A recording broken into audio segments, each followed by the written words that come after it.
തനി നാടൻ സ്റ്റൈല് വളരെ രുചികരമായിട്ടുള്ള ഒരു തിരണ്ടിക്കറി ഉണ്ടാക്കുന്ന ഒരു വീഡിയോയിലേക്ക് നമുക്ക് പോകാവുന്നതാണ്. അപ്പം ഈ കുഞ്ഞു വീഡിയോയിലേക്ക് എല്ലാവർക്കും സ്വാഗതം. ഈ കാണുന്നത് നമ്മുടെ തിരണ്ടിയാണ്, മത്സ്യം തിരണ്ടി കഷ്ണമാണ്. ഇത് വെച്ച് നമുക്ക് വളരെ രുചികരമായ വിധത്തിൽ നമുക്ക് ഒരു മീൻ കറി ഉണ്ടാക്കാം. അപ്പോൾ എല്ലാവർക്കും സ്വാഗതം. വളരെ നല്ല രീതിയിൽ ഇത് കഴുകിയെടുക്കുകയാണ് ചെയ്യുന്നത്. പിന്നെ ഉള്ളി, പച്ചമുളക്, വെളുത്തുള്ളി, കറിവേപ്പില, തക്കാളി ഇവയൊക്കെ നമ്മൾ മിക്സ് ചേർത്തിക്കുന്നു. അതിന് ശേഷം ഇത് നല്ല രീതിയിൽ നമ്മൾ പൊരിക്കാനും കൂടെ എടുക്കുന്നതുകൊണ്ടാണ് ഇത് നല്ല രീതിക്ക് മഞ്ഞൾ, മുളക്, ഉപ്പ് ഇവയൊക്കെ തേച്ചത്. ഒരു അത്യാവശ്യം അരിപ്പൊടിയും കൂടെ ചേർത്ത് വറക്കുമ്പോൾ നല്ല കൂടെ കുറച്ചും കൂടെ ഒരു ടേസ്റ്റാവും. ഞാൻ വറക്കുന്ന ഭാഗം കാണിച്ചു എന്ന് മാത്രമേ ഉള്ളൂ. നെക്സ്റ്റ് നമ്മൾ പോകുന്നത് കറിയിലേക്ക് തന്നെയാണ്. ഞാൻ വെളുത്തുള്ളി, ഇഞ്ചി, പച്ചമുളക് ഇവയെല്ലാം, തക്കാളി ഇവയെല്ലാം നല്ല രീതിയിൽ എണ്ണയിൽ മൂപ്പിച്ചെടുത്ത ശേഷം അല്പം വെള്ളം ഒഴിച്ചിട്ട് തിളപ്പിച്ചെടുക്കുക. അതിന് ശേഷം മീൻ കഷ്ണങ്ങൾ അതിൻ്റെ അകത്തേക്ക് ഇട്ട് അതിനും ശേഷം മാത്രമാണ് ചതച്ചെടുത്ത വെളുത്തുള്ളിയും ഇഞ്ചിയും അതിൻ്റെ അകത്തേക്ക് ചേർക്കേണ്ടത്.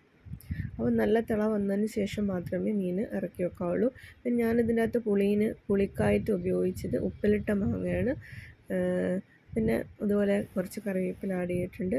പിന്നെ ഇതിനെല്ലാം മേമ്പൊടിയായിട്ട് ഒരു സ്പൂണ് വെളിച്ചെണ്ണയും കൂടി അതിൻ്റെ അകത്തേക്ക് ചേർക്കാം. ഇത് ഞാൻ തേങ്ങ അരച്ച് വെച്ചിരിക്കുന്ന ഒരു കറിയാണ്. അപ്പം മീൻ നന്നായി വെന്ത് വന്നതിന് ശേഷം, അതായത് നല്ല വെട്ടിത്തിളച്ച് വെന്തതിന് ശേഷം മാത്രം നമ്മൾ തേങ്ങ ഉപയോഗിക്കാവുന്നതാണ്. അപ്പോൾ തേങ്ങേൻ്റെ അകത്ത് അത്യാവശ്യം ജീരകവും 1-2 ചെറിയ സ്മോൾ പീസ് വെളുത്തുള്ളിയും കൂടെ ചേർത്ത് അരച്ചെടുത്താണ്. അതാണ് ലാസ്റ്റ് അതിൻ്റെ അകത്തേക്ക് ആഡ് ചെയ്തിരിക്കുന്നത്. അപ്പോൾ നന്നായി വെന്ത് വന്നതിന് ശേഷം അല്പം തീ കുറച്ച് വെച്ച് ഏറ്റവും ലോയിലേക്ക് തീ ആക്കിയ ശേഷം ചെറിയ തീയിലിത് വെന്ത് വരുമ്പോൾ അതിന് കുറച്ചും കൂടെ ഒരു ടേസ്റ്റ് ഉണ്ടാകും. ഏറ്റവും അവസാനമേ ഇറക്കി വെക്കാൻ നോക്കുമ്പോൾ ഒരു സ്പൂൺ വെളിച്ചെണ്ണ കൂടി ഇതിൻ്റെ മേലേക്ക് നമുക്ക് ഒഴിച്ചെടുക്കാവുന്നതാണ്. ഇത്രയേ ഉള്ളൂ എൻ്റെ കുഞ്ഞു മീൻകറിയുടെ റെസിപ്പി. അപ്പോൾ നിങ്ങൾക്ക് ഇഷ്ടപ്പെട്ടാൽ എന്തായാലും സബ്സ്ക്രൈബ് ചെയ്യാനും ലൈക്ക് ചെയ്യാനും മറക്കരുത്.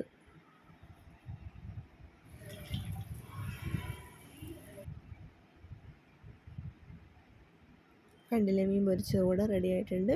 അപ്പോൾ നമുക്ക് കഴിക്കാം.